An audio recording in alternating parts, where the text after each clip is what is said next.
Let's get across the road. There's no traffic coming.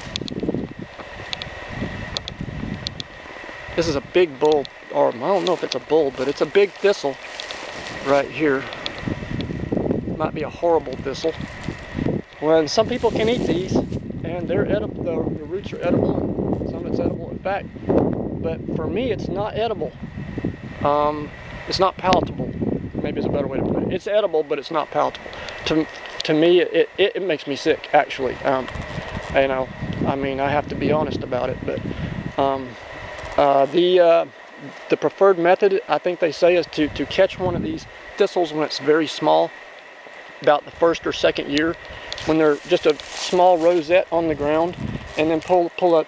And they're spiny too, so you want to have some gloves on or something, or some way to dig it up. But the root is supposed to be edible, but I'll tell you what, it's a real strong odor for me, and even just the odor kind of makes me nauseous. So, but eating it's even worse. So some people may be able to. I can't. And there's a little one here. Another one. So, and while I'm right here,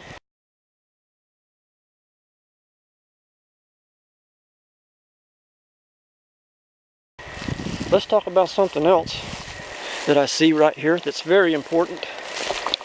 This is Dogfennel. The botanical name, Eupatorium capillifolium, I believe is the botanical name for it. I can't remember all the botanical names for these because, frankly, I don't speak Latin too well. But anyway, so I have to rely on a lot of the common names sometimes, unless the Latin name just sticks with me. But anyway, as you can see, it's kind of got stringy little hairs on it, and you can pull these off like that in a clump, roll them up. In fact, I've got some on right now, and then just rub it on your skin, you know, and just rub it on your skin. And again, if I was you know, just somebody trying this for the first time, only do a small amount just to see, so you don't have a reaction. Maybe there's a chemical in this that might, you know, cause you to be allergic to it or something. But it doesn't for me, fortunately. But it's a very good. In fact, Seminole Indians use this as a bug repellent, insect repellent. You just pull the leaves off and crush them up and rub them on. Rub the juice on. They last for about an hour or so. It's not, I wouldn't say it's 100% effective, but you can definitely tell the difference with it on, as if you know, as opposed to not having the Dogfennel on. You can really tell the difference, and the bugs won't, they don't mess with me as much.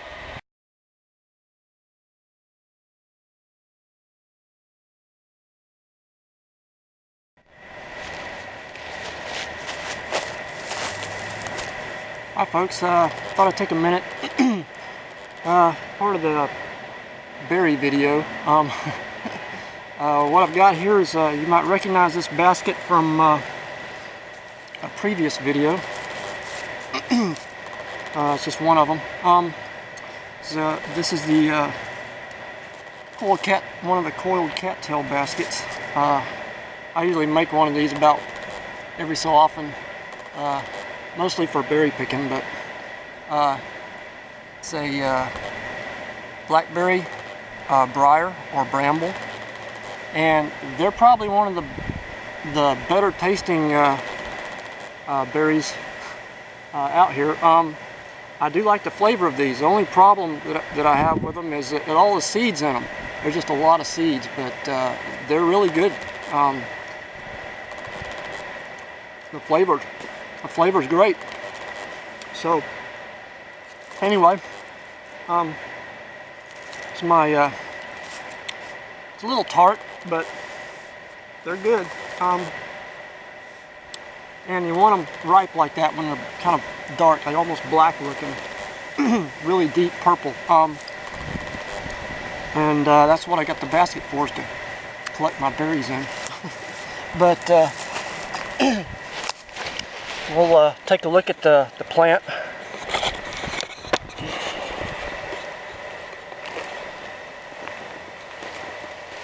And here's there's a big patch right in here.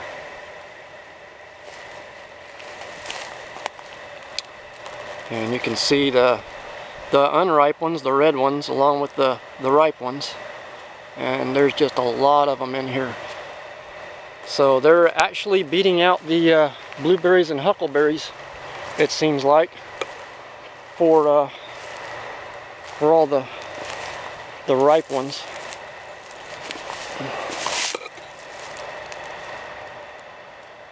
And yeah, they're pretty good eating.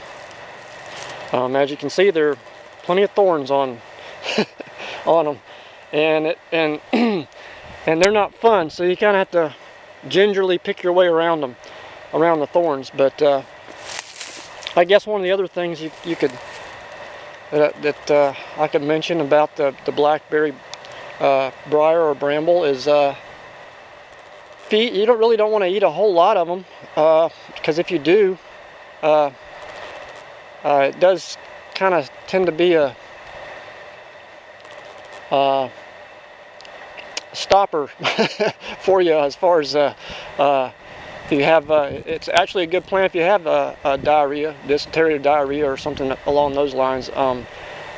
So medicinally, it's yeah, you can make a tea out of the leaves, out of the roots,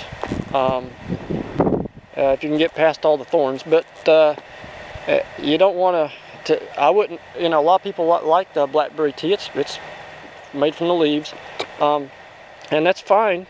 But there again, you don't want to drink a whole lot of it, or it tends to probably tend to constipate you. So, you know, but you know, a little bit probably wouldn't be too bad. But the flavor is really good. It's one of the better ones. My favorite's probably blueberry, but anyway, that's it. That's the blackberry, and they're good. Oh, there's one more thing that I kind of wanted to add, and you know, I'm not wearing. I mean, it's hot weather. I'm not wearing this long sleeve shirt and this wide brim hat here because it looks cool.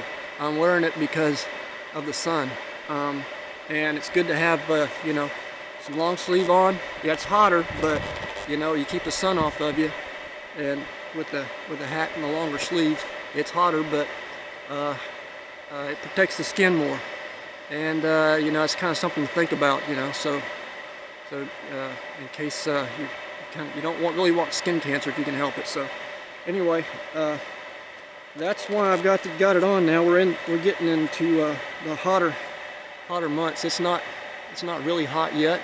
We're not into summer. This is still spring. But anyway, that's what I wanted to get across.